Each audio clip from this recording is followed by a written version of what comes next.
that he has had. If you want to beat Oklahoma, you have to swing it and put runs on the board. Tony Baldwin, their head coach and hitting coach, is one of the best in the game. And this Georgia offense looking to set records themselves within their program. This Georgia Bulldogs team, for the first time in Tony Baldwin's tenure, has multiple batters hitting 400 or better, including Jaden Goodwin, who has hit in the last 11 games. She is slotted in the 2-hole tonight against Audrey Lowry, the ace for the Oklahoma Sooners, coming off a win in an all-important series against Arkansas right here at Loves Field last weekend. Now, Audrey Lowry, we're used to seeing her get the ball in game one, has been the ace of this Sooners team. It's just a sophomore. She was a freshman last year and got to pitch behind their ace then, and Sam Landry. But she's done a great job from the left-hand side, entering in and being the game one starter, setting the tone. They can bring her in relief too. Really like the calmness that Lowry brings and consistency in the circle. Strike one to Kirsten Roos. Matt Dial, Brian Crochet, Robert Gonzalez are umpires. Dial behind the plate.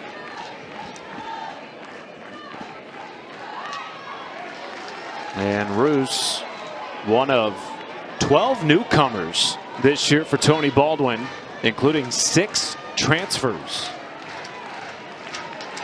A lot of change in the offseason for the Bulldogs. Takes the 0-2 foul. Just barely foul. Messing up the chalk line on the third base line a little bit, but that had a chance to sneak by Sydney Barker over there at third base and right in front of Tony Baldwin over the third base coach's box. Revamped his offensive system going into last year. About midway through last year, they threw that away, got back to doing what they do best this year, and that's keep it simple, which is something Audrey Lowry has done all year. And she has a strikeout for the first out of the game. Yeah, Audrey Lowry will take a little bit off of some pitches. That was 59 miles an hour, looking like her off-speed pitch that she'll throw in there. A little bit of a change as well, but she has so many different tools. She'll throw in the upper 60s. Jaden Goodwin, who's now hit in the last 12 games for Georgia. It's funny because the ball off of Roos's bat, almost the same thing, except it was foul, and this one just getting by Barker with her backhand as she was playing a little bit off the line. Wasn't well struck, but that'll work.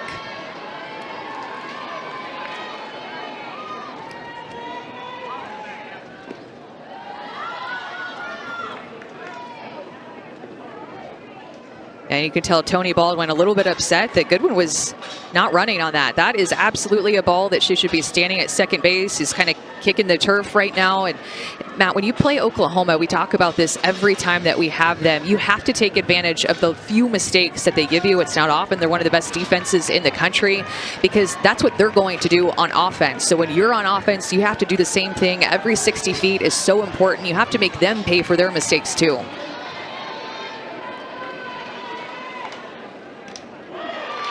1-1 to Tyler Ellison. To your point, Oklahoma has not dropped a game one yet this year in SEC play. Just the 3 losses since league play began. And all of those have been tight. I like the way that early on Audrey Lowry is mixing things up and kind of pitching against her scouting report here, throwing a lot of off-speed. She had big-time movement against Texas with that drop ball last weekend.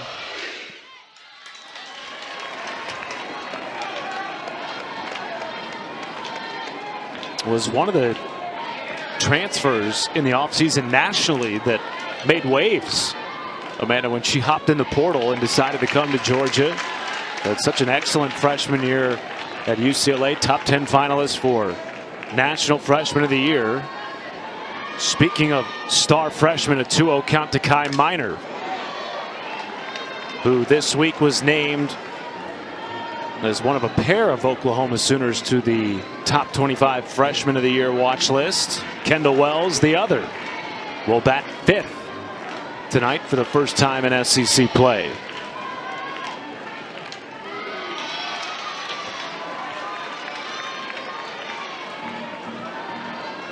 It's a tough environment to come into and pitch in. This Georgia team is never been here to Loves Field, a newer stadium, and of course OU coming to the SEC last year. So getting to play here at Loves Field for the first time, and a lot of youth on this Georgia team. You mentioned the transfers, freshmen. Chopper backhanded it short by Digby to keep it in the infield, but an infield single for Minor. And Addison Fisher is going to throw with good velocity, Matt. She can throw 68 to 70 with her drop ball. That is her go-to pitch. She throws it the majority of the time, like 75 to 80% of the time. Her drop ball has 10 to 14 inches of breakdown. It forces a lot of ground ball outs. That ground ball that you saw there hit off of Kai Minor. The infield for Georgia is going to be tested with her in the circle. And good thing for them, they're one of the best defenses in the country. Both defenses this weekend in the top 5 in fielding percentage. Minor has wheels at first as Ella Parker digs in. Yes, these OU hitters are going to be looking down against Addison Fisher. They know, just like we know, and everybody knows, that Fisher wants to throw her drop ball and stay down in the circle. And likely she's getting the start because of her drop ball, trying to keep Oklahoma in the ballpark. So as a hitter, you're looking down, trying to get your barrel to the bottom half of the ball, seeing a ball start low and knowing that it's going to go a little bit lower, and that affecting your swing path to get to it. Oklahoma on pace to break half a dozen program records offensively, including home runs. Meanwhile, Parker punched out on the inside corner, one down. Drop ball inside corner. Look at offense. Has several left-handed power hitters. She's going to have that pitch to have success and keep him honest. Speaking of home run swings, Bella Emmerling has been on a tear as of late for OU. One of the great stories in collegiate softball this year, a breakout season as a senior.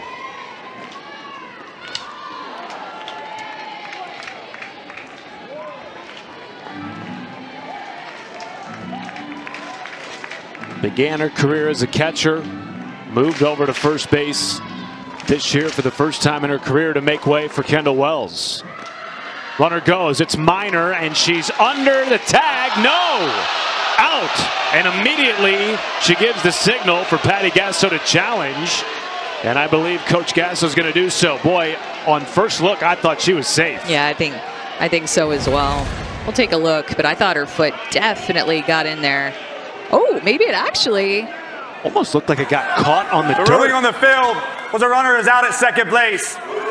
OU is challenging this call. This play is under further review. I'll be honest, that's a lot closer than what I thought in real life. And I think that that's because Digby put the tag down so quick. So that throw was pretty high, but then Digby was so fast with her glove to put the tag down to her foot and went straight down to the bag.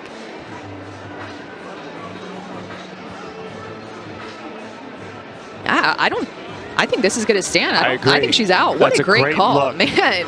Live, I think everybody in this entire stadium, all 4,000 fans, Patty Gasso included, she thought, no way. I'm going to challenge this and have it get overturned, but I think she's out. It's going to be a fun battle all weekend. Minor top 5 in the conference in stolen bases. Marissa Miller, second in the conference in runners caught stealing.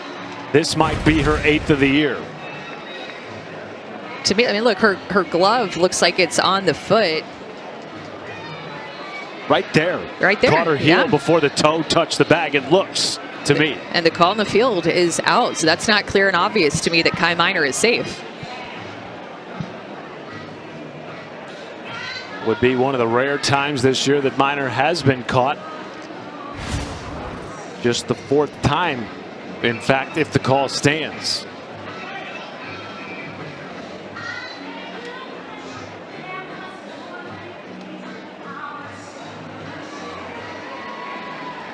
Lengthy review.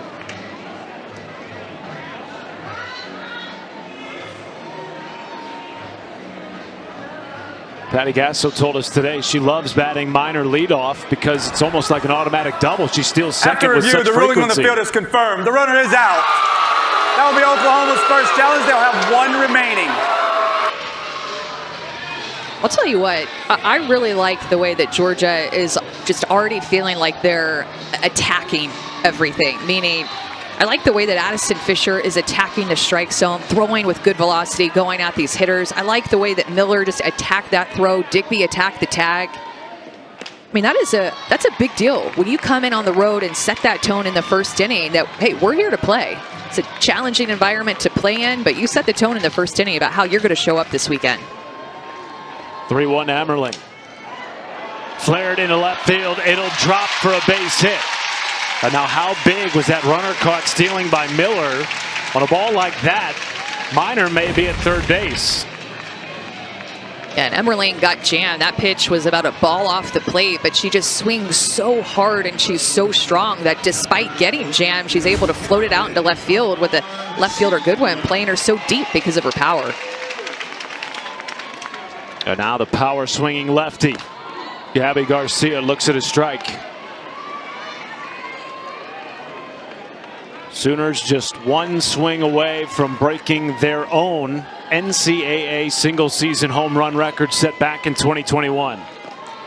It's incredible what they've been able to do at the plate. I mean, it is April 24th, and they've hit 161 home runs. And the way that this offense shows up year in and year out. In the air to center, and it is caught. Snow cone grab by Natalie Ray, and Addison Fisher cruises around two singles. No score after one. I love this field because it just surrounds you. So you're all in the out. You have fans all in the outfield, and that's not very common at our college stadiums. Like, not a lot of fields are going to have that, but 360 degrees of just fans right on top of you, and it gets very loud here.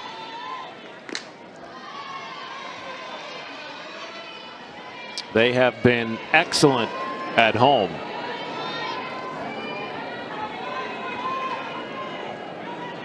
Earlier this year, they had the nation's longest active win streak at home snapped at 30 by Arkansas. Meanwhile, a leadoff single for Sarah Gordon.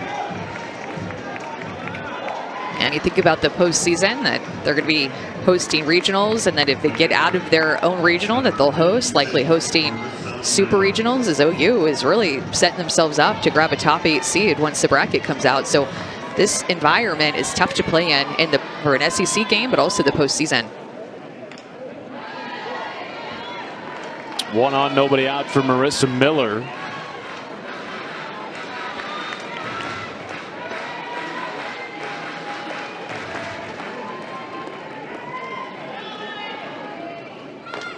Last year became the primary catcher for the first time in her career. It's a big load to manage. But now in her second season has been such a leader behind the plate and at it in the middle of the order for Georgia.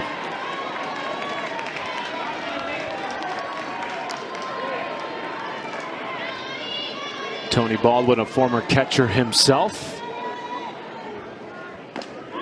very appreciative of the glove work, the communication, and the ability to throw runners out like we saw Marissa show last half inning catching Kai Minor. It takes leadership to play that position in a variety of different ways. And especially, you know, when you played that position, you look at it a little bit closer, a little bit more detailed, a little bit more specific. So take a lot of pride in that position that you played and coaching it.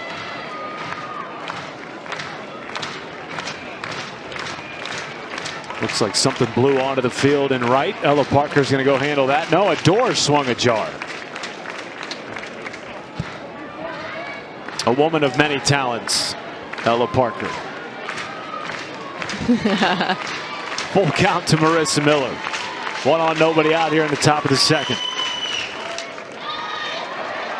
Easy play for Bella Emmerling, one down.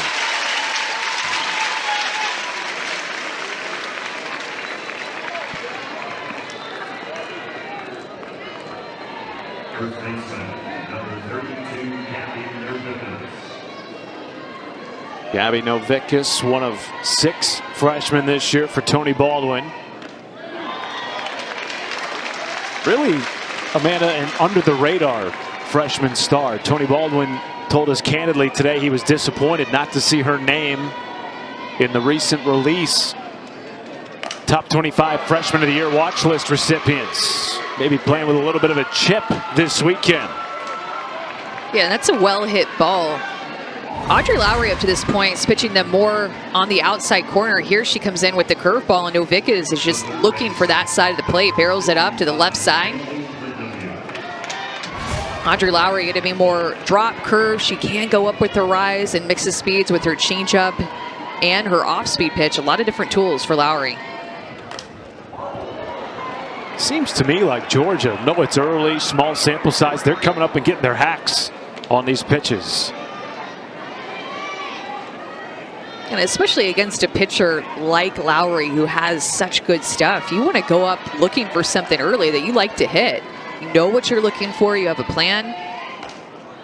When you step into the box, and Lindemuth a little bit behind on that one, shooting into the first base dugout there. But Lowry has so many different looks and tools. The last thing you want to be in is an 0-2 count. Not know, man, is she going to go up with her rise ball? Is she going to go down with her drop ball? Is she going to change speeds with her changeup and throw it in the dirt?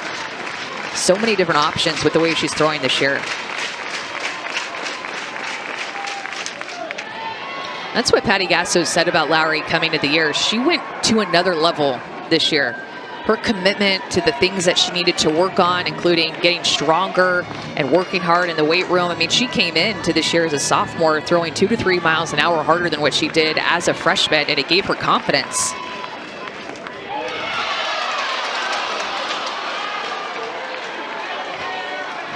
Second in the SEC in wins with 19, behind only Keegan Rothrock of Florida. Her 1-2 to Lindemuth. This is a great at bat.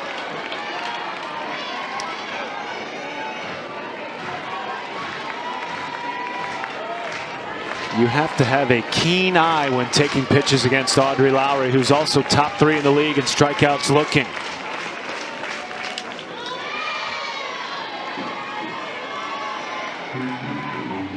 Lindemuth is taking the right ones and fighting off the others. That's all the definitions of a quality at bat. You see her teammates loving this at bat. Do you feel it when you're in the dugout, when your team is your teammate is having an AB like this? To second base, Agbayani flips. Garcia will not have a turn. 2 down runners at the corners.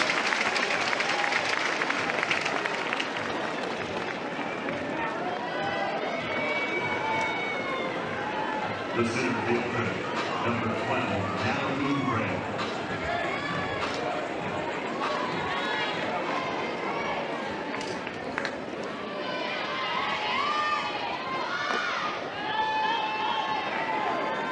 Ray, the senior transfer from North Georgia, where she spent the last 2 years after beginning her career in the SEC at Ole Miss. Ahead in the count, 1-0. Ripped into the mitt of Sydney Barker. Looked like she might have caught it out of the air. Threw it to first for good measure. Good defense early from the Sooners. Georgia strands 2.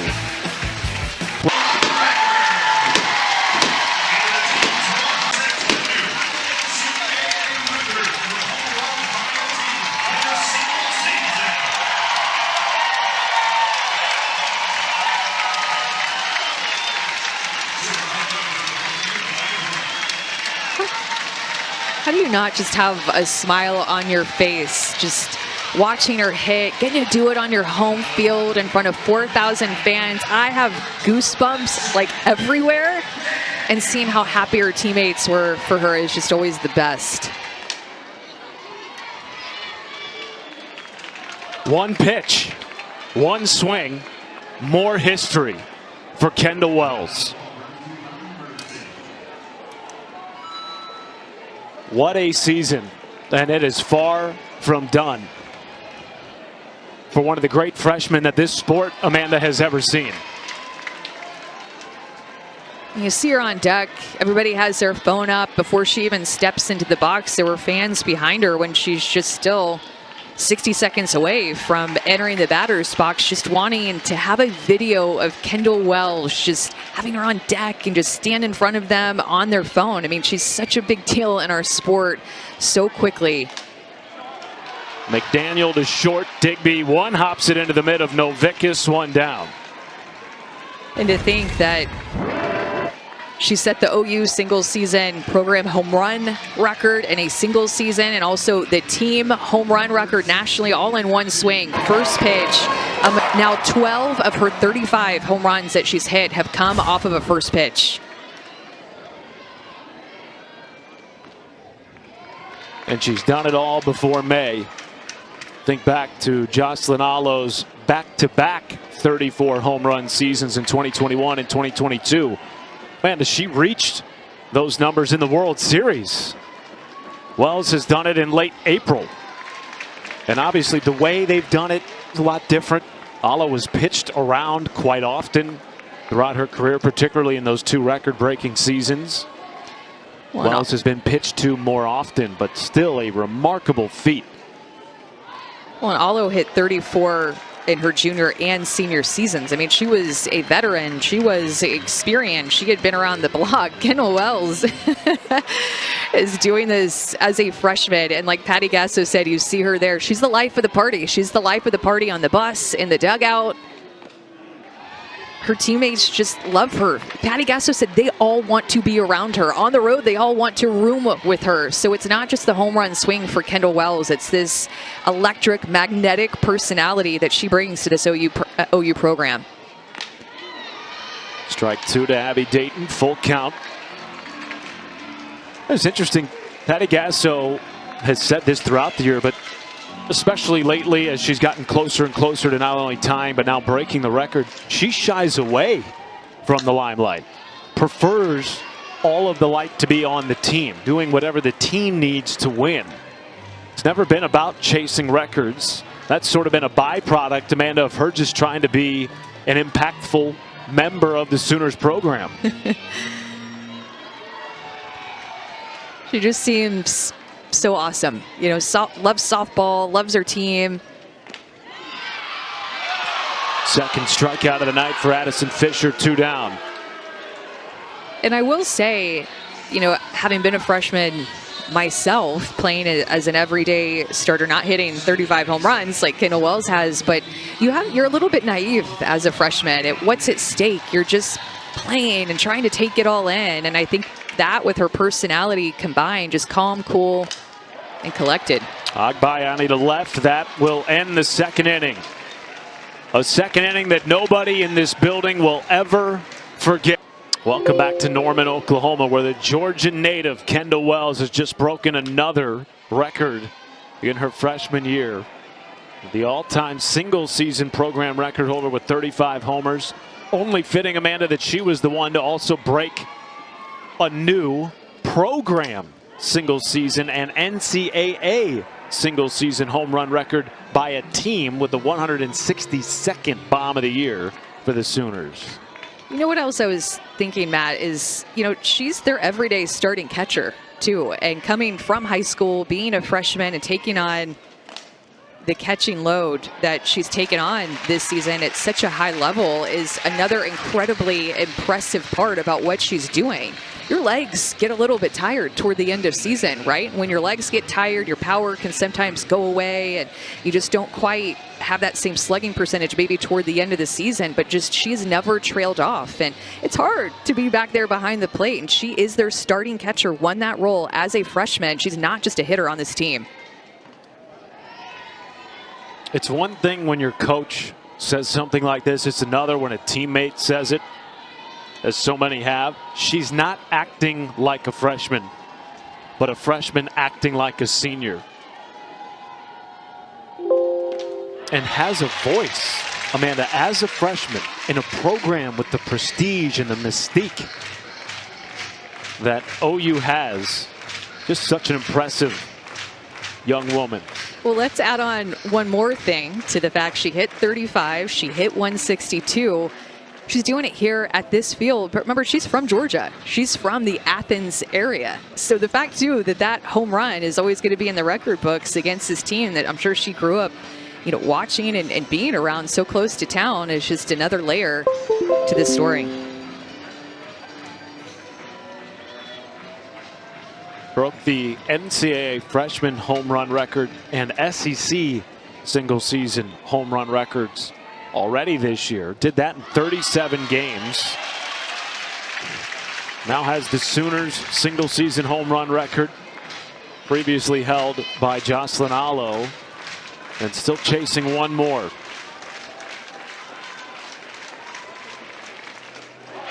Roos goes down looking. Second strikeout of the night for Lowry, 2 down. Second time that she's gotten Roos on this off-speed pitch, just paints the outside corner. Wells knew, didn't even wait for the call. You saw Wells get up out of her squat and just throw the ball around the horn. 2 strikeouts for Lowry, both from the leadoff hitter Roos. And is it just me, Matt, or is there an extra electricity in this stadium since Wells hit that? And I don't know if you've ever played an opponent when history was made, but if you're Georgia, how do you recapture some of that when there is clearly an electricity going through Love's Field right now? Well, you would have liked to definitely have had it in this half inning. You had 9, 1, and 2 coming up. So now having their second at bats off of Lowry, but she's just, I think Lowry is feeling that electricity and momentum too, and being a little bit sharper this inning. It's just like, you think about, we talk about Wells feeling maybe the pressure, but I feel like every fan in here felt the pressure for her, and she's the one that feels it the least. So now everybody's just like, oh, all right, we can all have fun at the game. She just did that, first at bat, first pitch. But it's tough if you're Georgia to be in this stadium on any given day. But with what's being done already in this game, it makes it even tougher. You have to find a way. 0-2. Flared in the field of play and just out of the reach of a sliding Gabby Garcia. The other thing, too, for Georgia, they had a chance to strike first in this game. Left 2 on last half inning, had runners at the corners. 3 different hitters reached base last half inning for Georgia. No runs.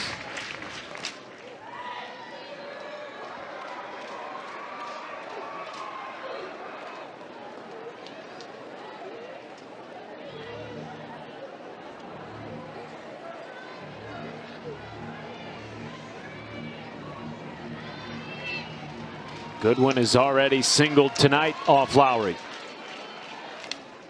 Handcuff, sprays it into right. Diving play by Parker, but she did not glove it. Goodwin on for the second time tonight. What an effort, though, in right field by Ella Parker. She had a long way to go, and it just bounced in front of her glove, but tremendous effort. She got a great read on it. She was going as hard as she possibly could to get there. Keep going for the next one. Extends the inning for Ellison. Strike 1. This changeup that Lowry is throwing is a fantastic pitch. It seems like she's relying on that pitch a little bit more in tonight's game than what she just does over the course of the season so far. Knows the scout against the Georgia offense that really pared back some of their offensive strategies this year. Simplified. And Amanda, in the words of Tony Baldwin, wanted to be sure that they could hit the hard stuff from 1 through 9 in the order. Made some changes really from day 1 of this season. Went back to some things that Lou Harris-Champer had taught him. Scooped by Barker, and that will do it for Georgia in the third. A 1-0 lead for OU. Sooner bats will come to the plate. 2026 team chasing a few more records set just 5 years ago by the 2021 team, Amanda, that also kicked off a dynastic run, winning the first of 4 consecutive Women's College World Series championships. Might we be seeing the birth of another dynasty beginning here in Norman? Yeah, and that 2021 season was 60 games. So a complete season. They had Jocelyn Allo on that team, Tiari Jennings, Kenzie Hansen, Jada Coleman, Grace Lyons. all contributing to that 161 home run season. And Matt, you think about it, since we got back from that shortened 2020 season, Oklahoma's offense has just been on a completely different level than everybody else. And so they came out in 2021 and hit 161 home runs, and everybody was like, whoa, that record's never going to be broken, right? And then here we are just a few years later with the mastermind of JT Gasso, their hitting coach, and Patty Gasso's son is continuing to do big things.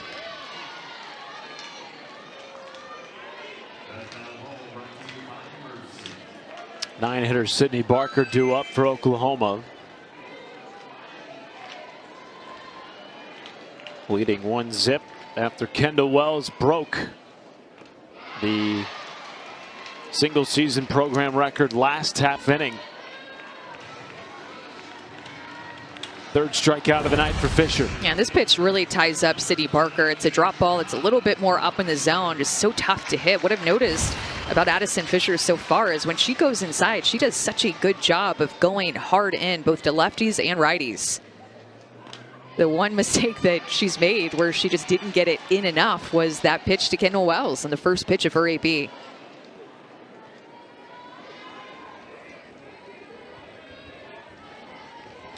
Kai Minor, top 5 in the SEC in batting average as a freshman. Has had a monster start to her career at OU.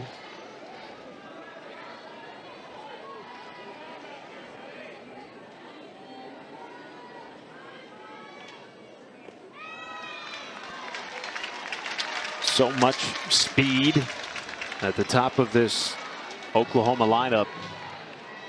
That's why she bats in the leadoff spot. And she draws a walk on 4 pitches. Aboard for the second time tonight. Now the question is, will she test Marissa Miller for the second time tonight? Was bested by Miller in the first inning, caught stealing for just the 4th time this year. As Ella Parker digs in with a runner on and 1 down. 40th pitch. Misses outside for Fisher. Addison Fisher, the second time through the order so far, having trouble finding the strike zone. OU having some good takes, set the tone by Kai Minor, and then rolling into Ella Parker's at bat. Got that call there, and that one kind of looked like it was a ball. Of course, it's tricky to tell with this camera angle that we have in center field exactly where that is on the plate.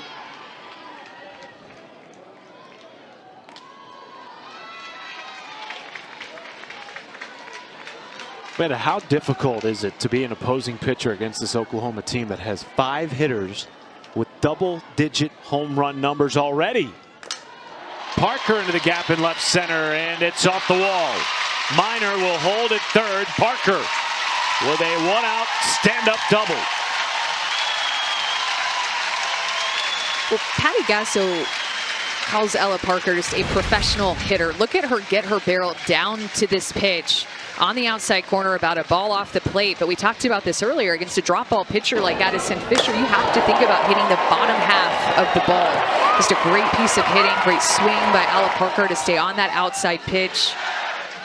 She could talk hitting, she can execute hitting. She has the mindset to know exactly what she needs to do and what she needs to work on in her Oklahoma career. Her 12th double of the year ties the team lead with Abby Dayton. And now a pair of runners in scoring position for Bella Emmerling.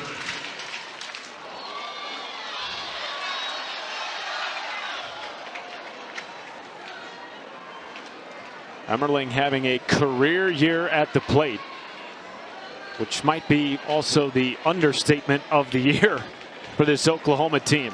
Has obliterated her previous career highs.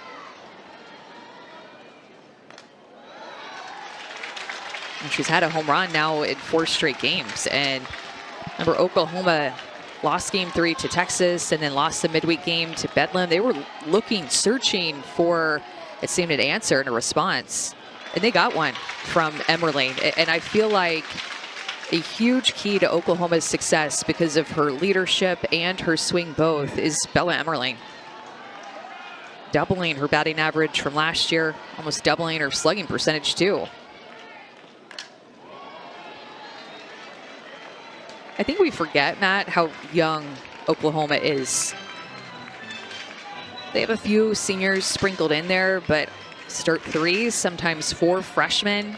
Sophomores like Gabby Garcia, Sydney Barker, I mean, they're really young. And so to have the leadership of somebody like Bella Emmerling that is starting to find her voice and be confident and swing the bat with authority like she does is really important for their team. 2-2. And man, she swings hard. When she goes, she goes. There is no holding back on a Bella Emmerling swing. Finished her 2-year North Carolina career as a pretty good hitter. Looked like Roos wanted to come to home. Amanda maybe too quick with the transition from glove to hand, and ultimately just has to take it at first base. With minor speed, I don't think she would have had a play anyway. I think that would have been one where you try to get her at home, but she sneaks in there. I think that Georgia should just be happy that they got an out there despite her bobbling that ball.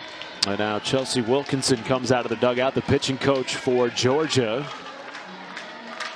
With Gabby Garcia, the cleanup hitter, coming to the plate. Ella Parker at third. Big opportunity here for Oklahoma to extend their lead. Boy, and for Georgia, the difference in just 1 run in this game could prove huge. This is an offense that has the ability to score runs, Amanda, but they've already left 3 runners aboard tonight against Audrey Lowry. Yeah, and we'll just continue to talk about it. I mean, it's just the bottom of the 3rd inning, but after that Wells home run, it was a solo home run. But it made you feel, with this crowd getting involved, that it was a grand slam and that Georgia was down by 4 runs and just down by 2 here, and great execution by Emmerling, ground ball right side. But it just has a different feel being in this stadium after that Kendall Wells home run.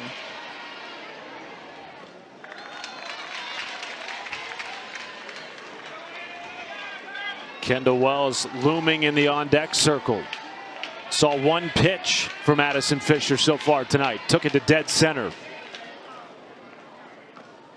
And to your point, Amanda, second time through this uber talented Sooners offense, Fisher has struggled to find the zone early in counts. Falling behind again here, 2-0 to Gabby Garcia.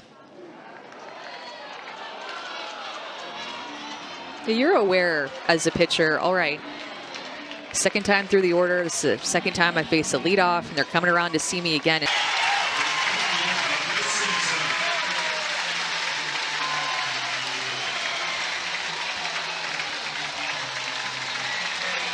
The power is just insane. Gabby Garcia, that sweet left-handed swing. Look at her go down to get that pitch. It's about knee-high differently. This Oklahoma team, I think, was fired up after the Wells home run. They were probably just fired up entering into this SEC series, knowing an SEC championship also at play with every game that they step into. Gabby Garcia, home run number 20 of the year for the sophomore.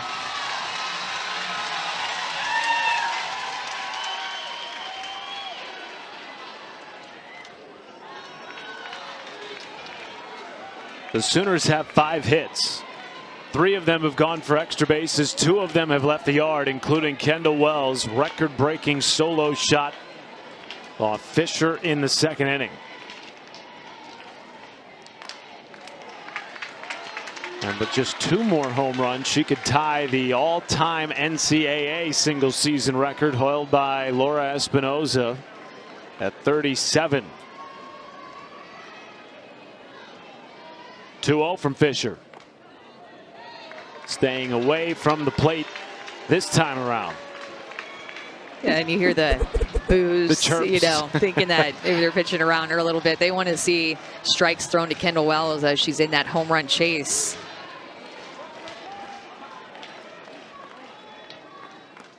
But I mean, you look at this inning, Addison Fisher, after that strikeout to Sydney Barker, has just had trouble finding the strike zone and commanding her pitches, not just to Kendall Wells, but to all 3 hitters that have hit in front of her.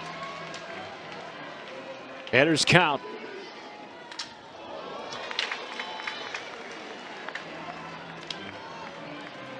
She is an intimidating presence in the box. Yes, she plays with a joy and a looseness and a smile. But boy, there is a fierce competitor behind there too. And draws a 2-out walk.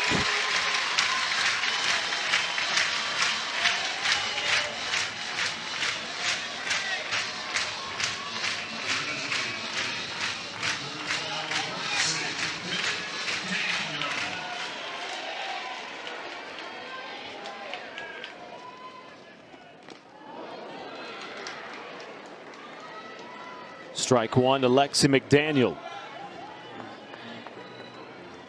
Tony Baldwin out of the dugout to check on Marissa Miller. McDaniel, just a freshman. You mentioned the youth on this team. And not just youth in general, but youth that's counted on.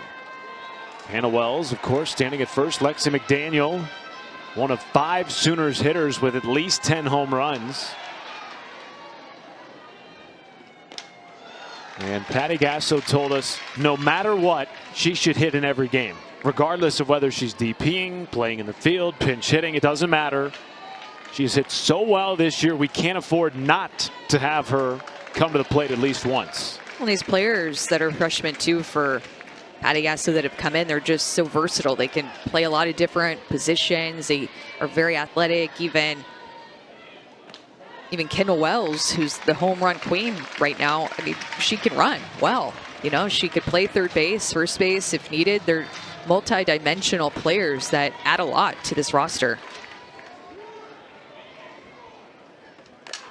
McDaniel, hard hit, backhanded at short. Digby makes the play slickly across the diamond, but back-to-back innings with a home run this time. In our game for what she did in her career at OU, and another one of those records we thought would be there for probably a long time, but so much offense in her game, and who would have thought a freshman would come in and break Jocelyn Allo's single-season record here at OU.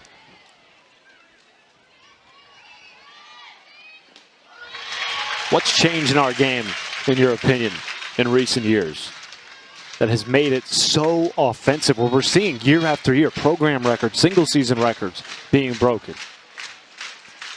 I just think there's so much information about pitchers, you know, not just to know what pitch they like to lean on and throw the most in a game or in a season, but you know what they like to go to in certain counts to a left-handed hitter, certain counts to a right-handed hitter. And so the information that hitters have when they go up to the plate is next level. Agbayani, the Gold Glover on the run, did not get it there in time. Sarah Gordon beating out the throw. Great effort by Agbayani. But a runner aboard to start the 4th for Georgia. I'll take it one level deeper. You don't just know, as this was a very tight play at first base.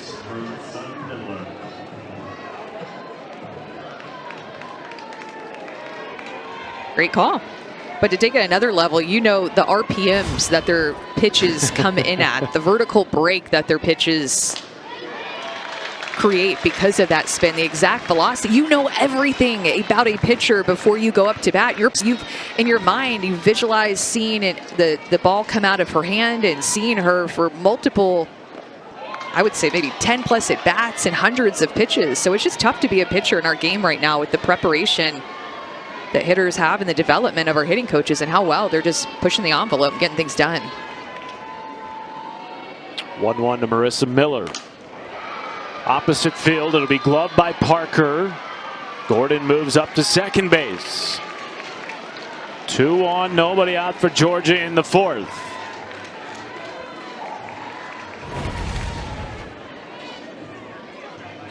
I really like the way that Miller went with this outside pitch. Lowry's been working these right-handed hitters outside a lot, and that's what you want to see Georgia do offensively, just be on time with something outside. She's been mixing in her off-speed, change-up pitch on the outside corner a lot, kind of blending it on that side of the plate. She's been tough to barrel off for these Georgia hitters with the way she's been mixing. And now Gabby Novickus digs in. She has been on a heater over the last 10. As she looks at strike one. Singled off Lowry in the 2nd inning. Now has hits in 11 of her last 12 games.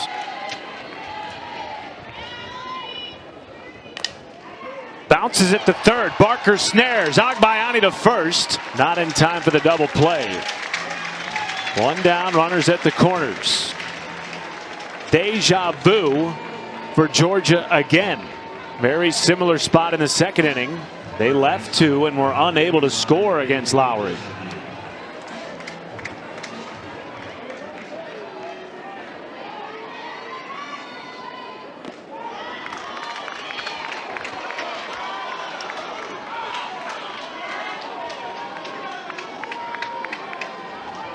Bulldogs coming into the series off a tightly contested 2-1 series loss to Texas.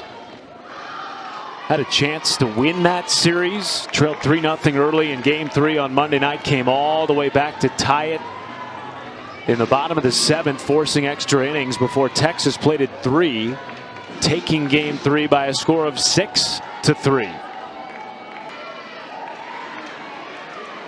Yeah, you're seeing some short swings by Georgia in this inning. Not swinging too big, just kind of going with what Lowry gives them. This is a drop ball. She just drives it right back up the middle of the field. Lindemuth with an RBI, and now Jen Rocha is going to come out and talk to Audrey Lowry, with Georgia continuing this rally. And if we learned anything from this rather new and in some ways very young and inexperienced Georgia team from last weekend, it's that they will not go away. Could have easily laid down in Game 3 against the top 5 Texas team. Found a way to score 2 in the bottom of the 7th to force extras. And now if you're Jen Rocha, what's the message here to Audrey Lowry to help her get out of this inning with 2 on and 1 out?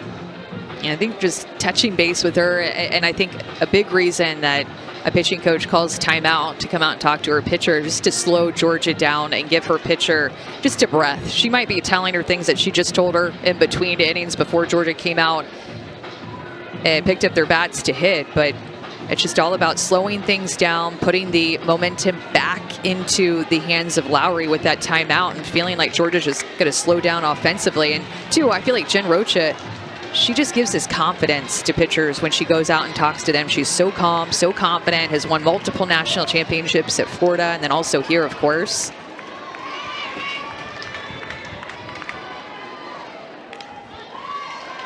That base hit by Lindemuth was just the first hit with runners in scoring position tonight for Georgia. Now can they take advantage and string together a couple of hits here? Cut into this 3-run deficit with Natalie Ray at the plate. In the air to center. Kai Miner drifting in, way too shallow to tag for Novickas. 2 down.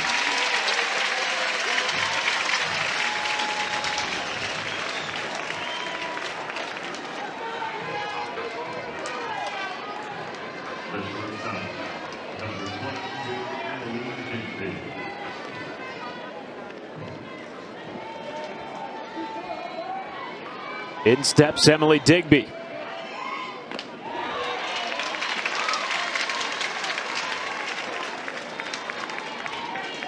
Her 7 home runs ties a career high. And those 34 runs batted in already a career high. That has been a consistent theme up and down the Georgia lineup this year. A lot of credit to Tony Baldwin and his staff that simplified the approach this year. And he felt by simplifying the approach, they tried to create an approach that, in his words, can accommodate a lot of different types of pitches, meaning what he's teaching, that they can get to a drop ball, can get to a rise. Digby was handcuffed. Agbayani puts it away.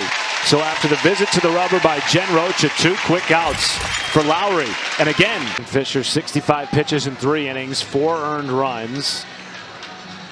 3 of those earned runs have come off of homers. Gave up the 2-run bomb to Gabby Garcia, and of course the solo shot to Kendall Wells. And now Ada Little will come in and pitch in the middle innings here for Georgia. It's cool that Tony Baldwin just said, you know, you think of the little girls wanting to play in the stadium, and just right on cue, it's the time for a kid announcer to call up and announce the OU batters stepping into the box this inning. But just wanted to fall back on just his appreciation for what this stadium and this environment has to offer for our sport, and just how special it is, and his outlook could be really, tough to play with these records being broken, and already tough place to play in. But I loved his perspective on it, and just a great reminder of just how special this stadium is for our sport. 2-0 count to Dayton. Stadium seats 4,200. It's the largest on-campus softball stadium in the world, in the nation rather. Opened in 2024.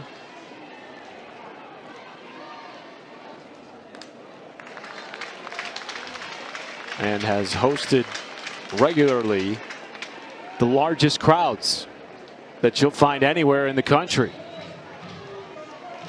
They love their OU softball. And for good reason. Abby Dayton lines it into right field. The order, she's done that since she transferred in. Speaking of transfers, second-year BYU transfer Ilana Agbayani. Just amazing, Amanda, isn't it, how dangerous this lineup is top to bottom. We're talking about Agbayani batting 8th with a .405 average and 29 runs batted in. Yeah, I mean, there's only 2 players in the starting lineup batting under 400, and one of them is Kendall Wells, and all she's done is hit 35 home runs, and she's hitting 382. Probably average went up a little bit after that home run, so I think we'll let her slide for not hitting 400. And then Sydney Barker in the 9-hole hitting under 300, but is so good defensively that Patty Gasso doesn't want to take her out of the lineup.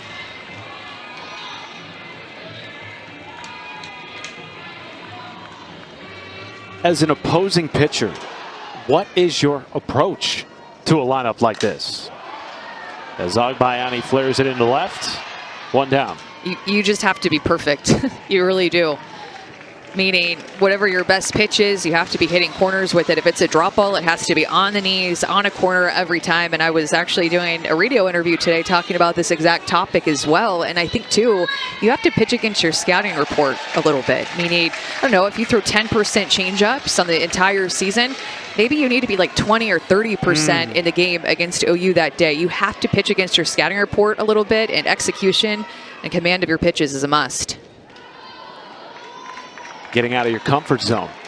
And that alone, like going against your pitch usage of what your strengths are and what you're used to, can make you a little bit uncomfortable. But I just think you have to get uncomfortable and have the confidence to do that in the circle against OU. You have to pitch fearless. I mean, you think about how Ruby Malin pitched against them just over a week ago in Oklahoma City when they played that midweek game. And you have to have that fearless mentality, and you just about have to be perfect, and you can't make any mistakes because they attack it.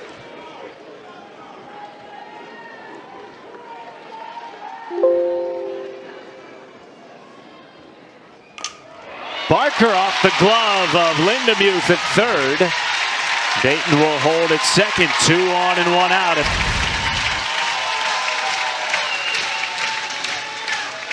Both Dayton and Barker's pitches that they hit, the one's right-handed and one's left-handed, were essentially the same pitch. Looked like a curveball moving into Barker, got her barreled to it about the same height in the zone. OU is just keying in on that pitch. It's about belt high out of the hand of Little. Likely a curveball or a drop ball that's just not getting down.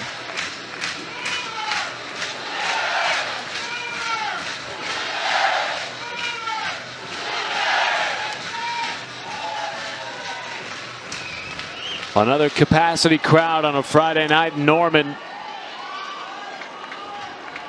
And the electricity again mounting for this OU team that has scored runs in back-to-back innings. And now back to the top of the order for Kai Miner.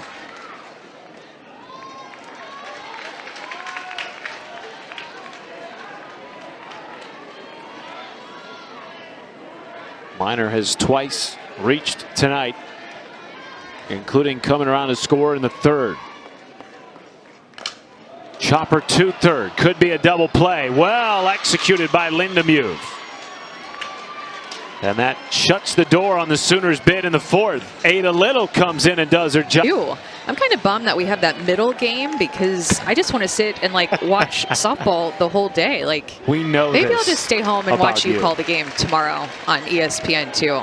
Your preference is to be sitting outside somewhere, beautiful meal, multi-screen up. That's right.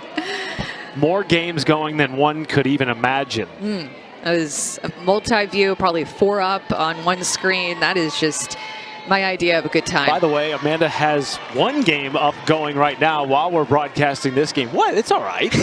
Nobody's gonna get mad at you for keeping tabs on what's happening between South Carolina and Texas A&M. By the way, the Gamecocks leading in that game. Yeah, well, I just have to keep an eye on some games. I'm locked into this one, but I just want to keep a heartbeat on what's going on all around the country. And that game has nothing to do with the fact that it includes your alma mater, right?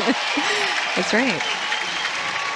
Good strikeout here by Audrey Lowry, who's looked sharp so far tonight.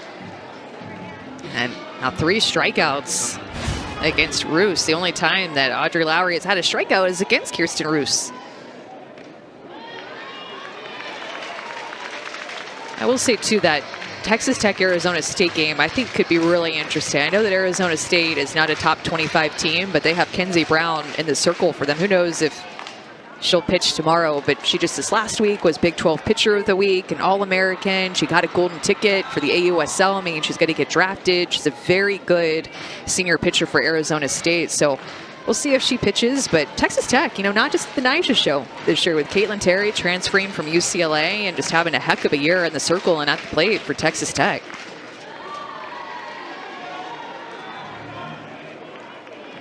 Coming off a historic year as a program, coming within 1 game of winning the program's first national championship in their first appearance in Oklahoma City.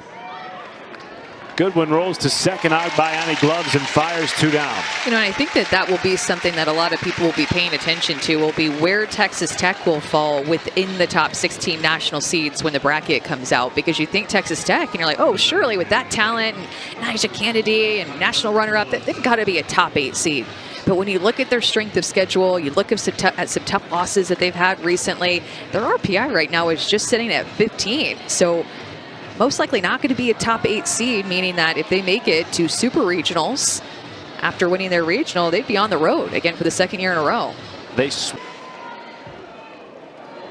SEC tournament is just right around the corner, Matt. Hard to believe. It'll be the last year, at least in the near future, of an on-campus SEC softball tournament hosted in Lexington by the University of Kentucky. Tyler Ellison, a mile-high pop up to center. Minor is there. And a 1-2-3 inning against the top 3 in the order for Audrey Lowry. Cruising through 5 with a 3-run lead. 1895, that record is held.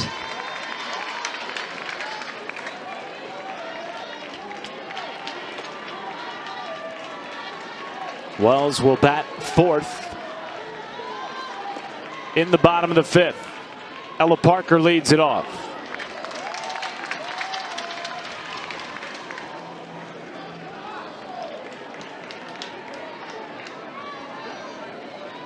We're used to seeing hitters so far back in the box, but Ella Parker pretty middle or more toward the front by the time that she strides. That front foot is at the front chalk. A little bit tardy on that swing. Young woman who has a ridiculous amount of power. 2-time All-American. 3 straight seasons batting .415 or better with 13 homers and at least 50 runs batted in.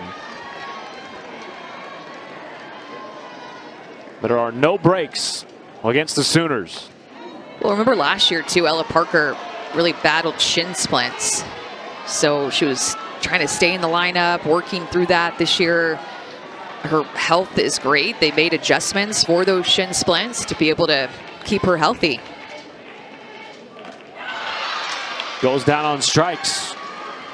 First swing and a miss of the night for Ada Little. And this not only moved down, it moved a little bit away from Parker too. That's a tough lefty on lefty matchup, and I find it tricky with Little's windup that she gets really tall, really long, really comes toward the plate. See how far out of the circle she gets. See where she lands with her right foot. You can see even the dirt out just outside of the pitcher's circle there. She's really long, and probably as a hitter with just how tall and long she gets, probably feels like it gets on top of you quick, especially coming from the left-hand side. Outside ball 2 to Bella Emmerling. You mentioned this team, and particularly its leadership group, being challenged after dropping 3 of 4 for the first time in over 5 years, including back-to-back losses to Texas and then Ruby Malin and Oklahoma State. Bella Emmerling is among those in the leadership group for Oklahoma. And there may not have been a single player that has responded more in the way that Patty Gasso wanted than she has.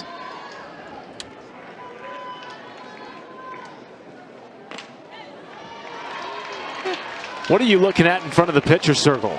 Yeah, where I was talking about that Ada Little was landing with how far out she gets. I think that this is really tricky to hit against because you see where she's landing in that darker area of dirt.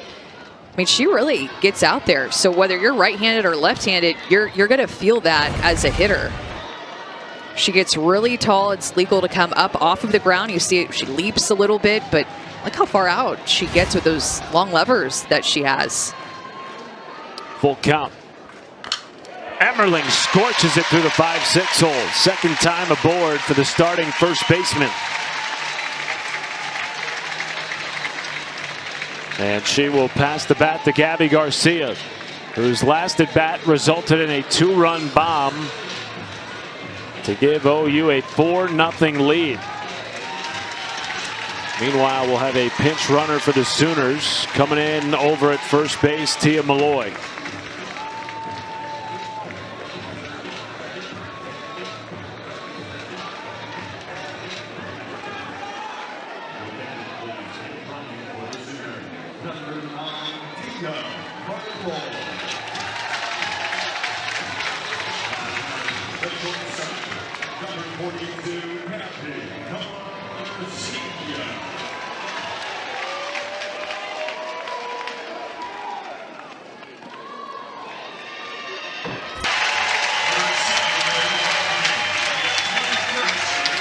Her 5th home run in the last 7 games makes it a 5-run lead in the 5th. This feels at times that it's just impossible to keep OU in the ballpark. Outside corner, she just stays on it and drives it pretty much in the exact same spot that she hit her first home run of the game. Out of here, a 2-home run night for Gabby Garcia. In steps Kendall Wells. Looks at a strike. 32 times this year, the Sooners have hit at least 3 home runs in a game. Wells has already gone yard once tonight.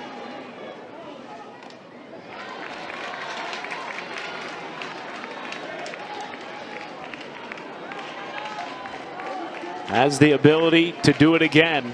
An inch ever closer to Laura Espinosa's 1995 single season NCAA record.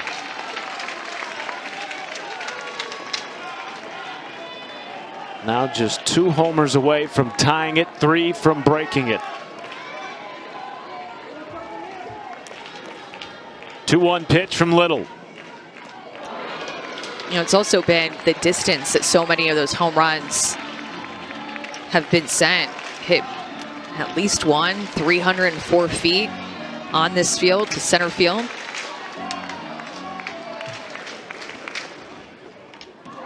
I mean, that's like, when you hit it 304 feet, that's like going out of the entire stadium. Like, no fan gets that souvenir unless they're leaving their seat, running out to go and get it. I mean, you're talking about unbelievable home run power for Kendall Wells and her strength.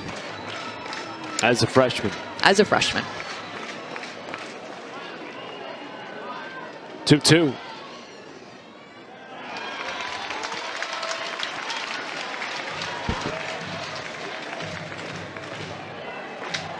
And the home run power is not just to the left side, up the middle of the field like we just mentioned. Even look at the right side of the field, right center and then dead right field. I mean, even seeing that, Matt, like she's doing things we just haven't ever seen before in our sport, and doing it as a freshman. To see that home run spray chart where you're used to seeing just so many home runs more toward the pull side to like left center and left field, and she just has power to every single part of the field.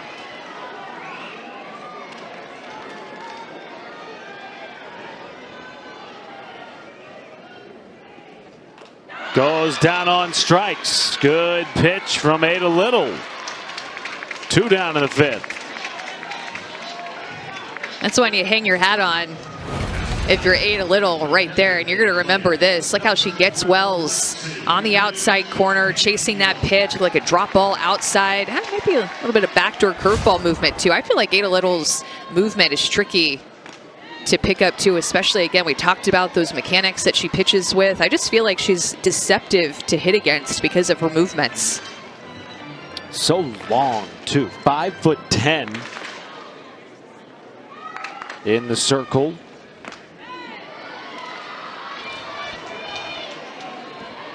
Freshman from Georgetown, Kentucky, ahead in the count 0-2 to Lexi McDaniel.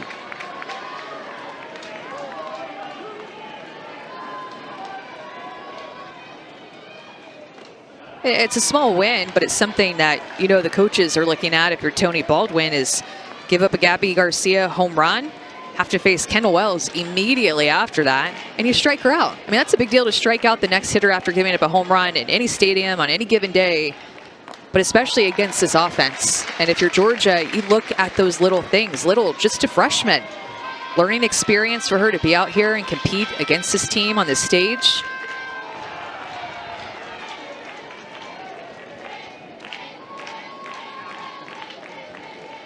McDaniel sends the 2-2 up the middle. And a 2-out base knock to keep the 5th inning going for Oklahoma.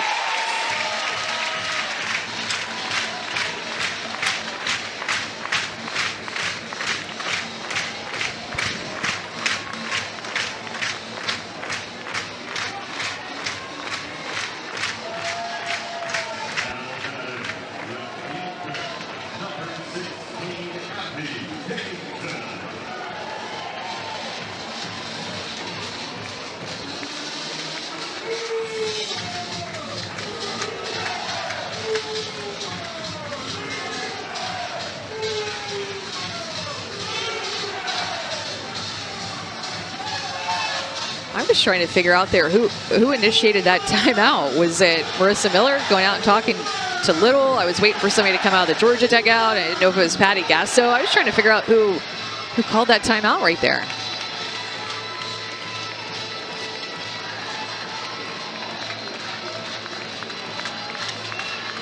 Quick pep talk before taking on Abby Dayton, whose batting average is up right around 100 points from last year.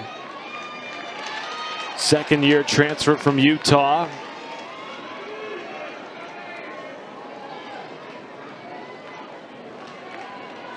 Was such a instrumental piece in the Utes' run to the World Series in 2023.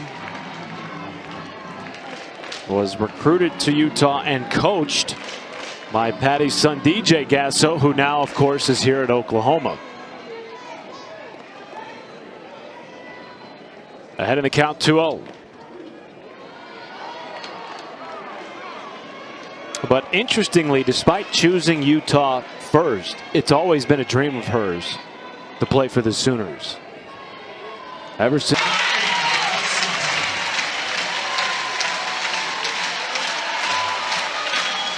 anybody can beat you with the long ball in this Oklahoma lineup, and we have seen Abby Dayton do this a lot in her career. That is not a bad pitch at all, but she is just looking down and is able to get there, be on time, barely sneak it over, but that one will still count. 225 to center field. That one probably went, what, about 227? home run number 165, and I'm just realizing if I forget how many home runs that OU has hit, there are numbers in left center field that people have in their hand. 3 different people, a 1, a 6, and a 5. They put it down now. We'll show you maybe later tomorrow. But they'll remind you how many team home runs that OU has this season, 165 now. 4 home runs tonight. Cassidy Pickering pinch hitting for Ailana Agbayani. Pickering has 16 home runs coming off the bench tonight. Hasn't gotten the start past few games. Struggling at times in SEC play as of late. Big time leader. You know she has it in her. And Patty Gasso has been one in the past to sit some of her players for a few games and just let them have a little mental reset. Maybe that's the case here. She can end the game with 1 swing. Game-winning run aboard in the 5th.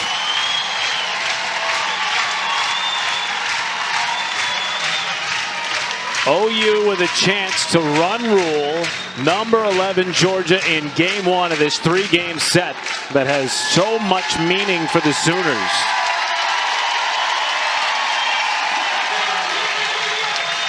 Agbayani comes back into run. Pickering mobbed after the 2-out walk to extend the 5th. Sooners come into the weekend tied with Alabama atop the SEC. Of course, the Tide have a monster series beginning tomorrow against Tennessee. And then A&M losing to South Carolina. They were either in 3rd or 4th place. OU will play A&M next weekend in College Station, but tough loss for A&M as they were toward the top of the SEC standings. Agbayani goes, slides, and is thrown out. 2nd time tonight. Marissa Miller has caught a Sooner trying to steal second base tonight. And the Sooners have felt it too. 4 home runs on the night for Oklahoma. They lead number 11 Georgia by a score of 8-1 as we enter the 6th. Matt Schumacher, Amanda Scarborough with you. Audrey Lowry and her start have sort of been overshadowed by all the offense tonight. But she's pitched well. Just 1 run against the Georgia team that too is in the midst of a historic offensive season. Yeah, I think that she's been changing speeds really well, like she just did there with her changeup, dropping it down to 55. But I just feel like her spin has been really sharp tonight, to the point where, remember, Tony Baldwin was talking about trying to get some clean contact against Lowry, and it's been difficult, I think, because she's just been spinning the ball so well tonight. That spin creates late movement, and she becomes difficult to barrel up, especially with how she's been changing speeds.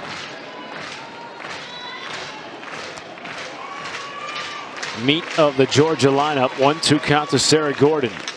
As a hitter, when you hear a coach say we need cleaner contact, what does that mean for you in terms of approach in the box? Just trying to get more on time with something and stay on something a little bit longer. I noticed that more in the 1st and 2nd inning, about like that's clean contact.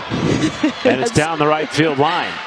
Parker plays the carom, and it's a leadoff double for Sarah Gordon. That's clean contact right there. Sounded clean. It sounded clean. She's letting that pitch travel and then just shooting it the other way.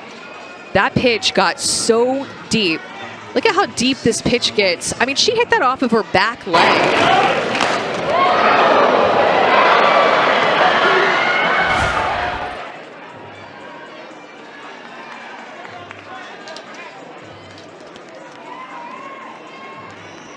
Passes the bat to Marissa Miller. I mean, Tony Baldwin talks about hitting and working in a deep window, and Sarah Gordon was just able to do this. I mean, look at where she makes contact. This is literally deep toward her back knee, and just shoots it the other way.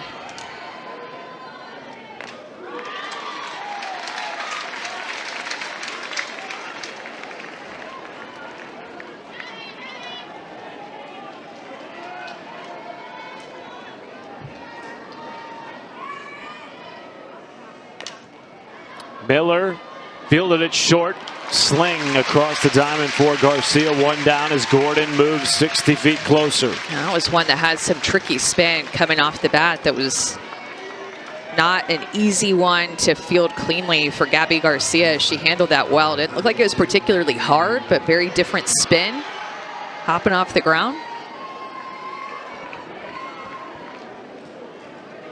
Time called. Patty Gasso coming out of the OU dugout. Gabby Novickus due up for Georgia. And again, if you're OU and you keep this runner off the board at third, all you need is one in the bottom of the sixth to win the game.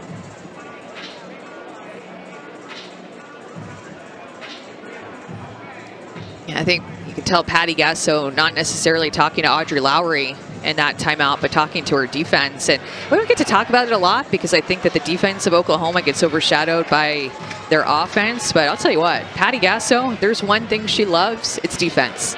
And she takes a lot of pride in the Oklahoma, not just infield defense, but in their outfield defense as well.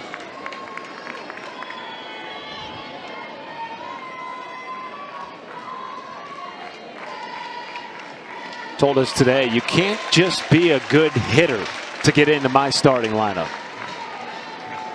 Defensive component has to be there too, and it shows. Nationally, a top 5 defense in terms of fielding percentage. 0-1. Kind of out front of this one, but stays on plane long enough to be able to get enough of it. Hits that one so far out in front of her, but Novickus is a really strong hitter. So even though she didn't get all of that, she was strong enough to get it through the infield and find a hole.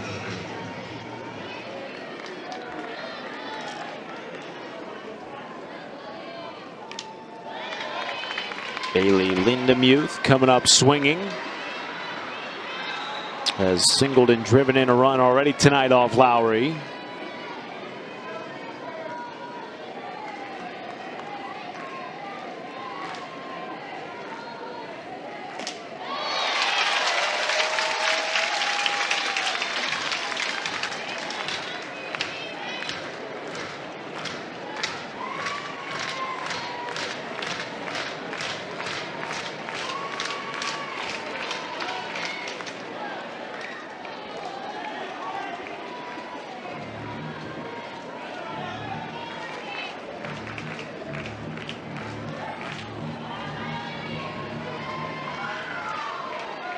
One ball, 2 strikes. Lindemuth, diving play. Agbayani cannot make it in time. What a stop, though, by the reigning Gold Glove winner. Probably keeps Novickus from going first to third. Yeah, it absolutely gave herself just a chance to make it out at first base. So much to come from that diving stop, as you mentioned, keeping Novickus at second, and then giving herself an opportunity for an out there with Emerling stretching. Great glove work by Agbayani, who does that all the time. She is so good with her glove at second base. Played shortstop in her career early on at BYU. Gold Glover.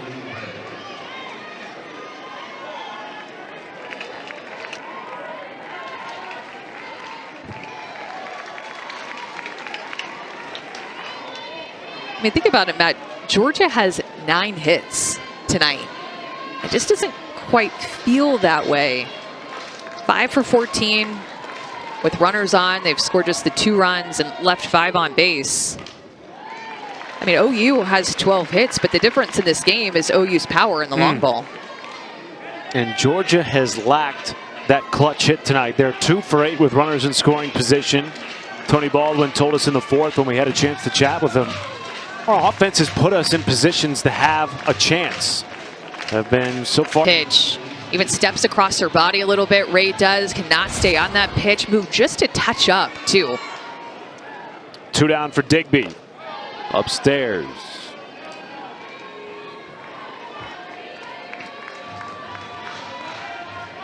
Emily Digby, a career shortstop all through youth and travel ball. Came to Georgia. There wasn't room for her in the middle infield, so she learned first base. Started 62 games at first. Only freshman in the starting lineup a couple of years ago for Tony Baldwin, and over the last 2 years has become the leader in the Bulldogs infield, shifting back to her natural position. Has a chance here to really cut into this 6-run deficit in the 6th inning. Make this an interesting game for Georgia. Ahead in the count, 2-0.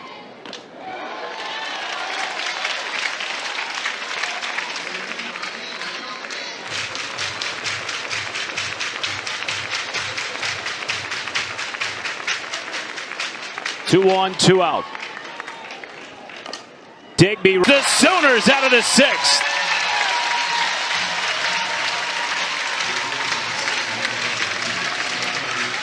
Home run. It was just a solo home run, but it felt like a grand slam. And I beg your pardon, Garcia has a pair of home runs. We've had 4 different homers by 3 OU players. Garcia said, I see your 35th. Let me hit 2 tonight, not to be outdone. OU will send Barker, Minor, and Parker to the plate. Alyssa Parker is pinch hitting in the 9 spot for Sydney Barker. So she wears number 00, and that was the number that Kendall Wells wore all growing up too. And they both wanted that number. Parker wanted it. She's a freshman. Wells wanted it. So they ended up just playing rock, paper, scissors in order to figure out who got to wear number 00. And obviously we can see who won that game of rock, paper, scissors. Alyssa Parker. So Kendall Wells went with the number 1 instead. But man, you have like an attachment to your number, Matt. I don't know if you know that, but your number is like, you know, your thing. What was your thing? What was your number? Number 9 in college. Before that, it was number 1, but there was a senior wearing number 1 when I got to Texas A&M. So then I went with 9, a single digit. Sure. And just stuck with it. Well, you can't change it after you're a freshman. Yeah. Winning player of the year in the Big 12. There's no going back once you decide just all in. You know, why change it after that? Because the other thing that softball players are is superstitious. Very much. I'm just a little stitious. Little tiny. Kai Minor has some pop in her bat. A home run can end it right here, right now for OU. Instead, drops down a bunt. It's foul, according to home plate umpire Matt Dial. She can do a little bit of everything, can't she? True triple threat at the top of this OU lineup.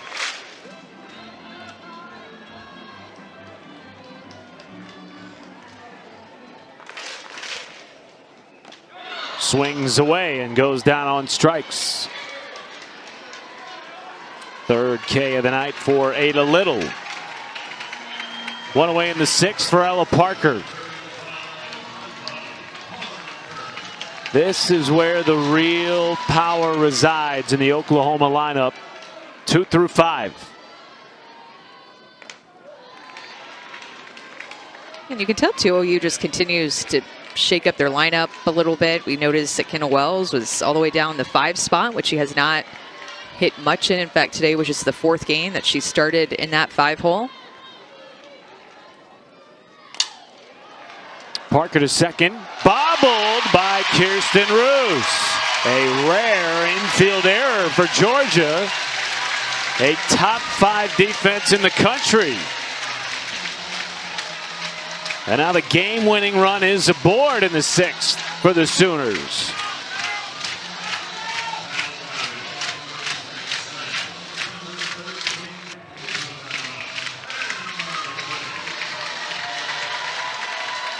Bella Emmerling at the dish.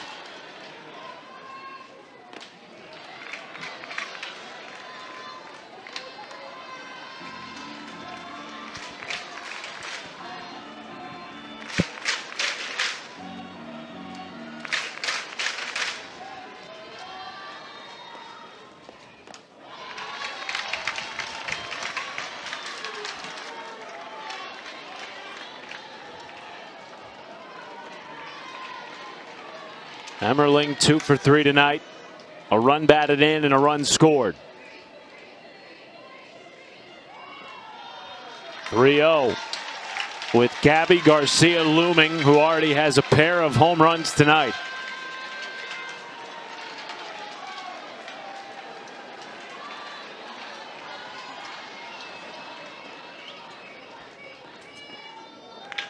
And a walk on 4 pitches to load the bases in the 6th. And nowhere to put Gabby Garcia.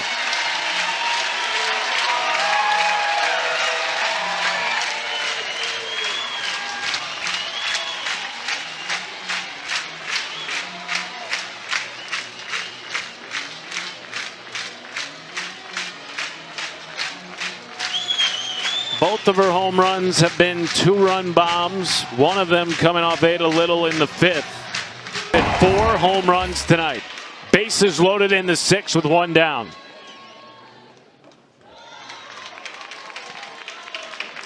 That is the 5th straight ball by Ada Little.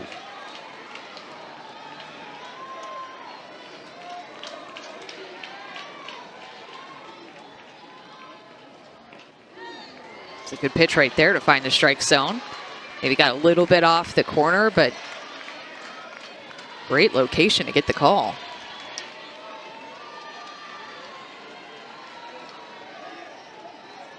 One.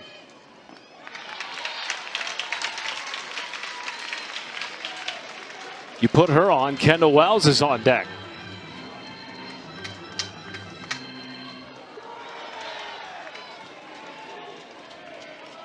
Game-winning run in scoring position.